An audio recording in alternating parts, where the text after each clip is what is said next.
Ayu Ting Ting bisikan calon papa baru ke telinga Bilqis saat ultah. Janda Enji Baskoro, Ayu Ting Ting membisikkan kata calon papa ke telinga Bilqis. Bisikan Ayu Ting Ting itu saat putri ayah Rozak dan Umi Kalsum merayakan ultah Bilqis.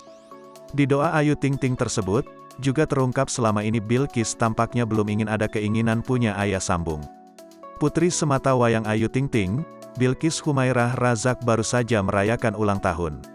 Nikita Mirzani yang baru saja bebas dari penjara kasus pencemaran nama baik Dito Mahendra pun memberi ucapan ultah ke Bilqis.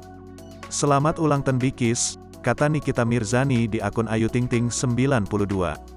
Pada momen acara ulang tahun ke-9 putri semata wayangnya itu, sang biduan pun menyimpan doa dan harapan.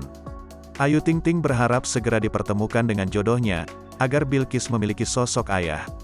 Senang anak semakin besar, tinggal nyari calon papanya aja. Doain aja, dia masih enggak mau cari papa baru, mau sama mamanya aja, kata Ayu. Setelah sempat gagal menikah, pelantun lagu Sambalado tersebut berharap bisa dipertemukan dengan sosok yang tepat. Pengennya dapat jodoh, suami terbaiklah, enggak nyari banget. Insya Allah lah biar dilancarkan, ucap Ayu. Meskipun demikian, Bilqis ternyata memang belum memiliki keinginan untuk melihat ibunya menikah lagi.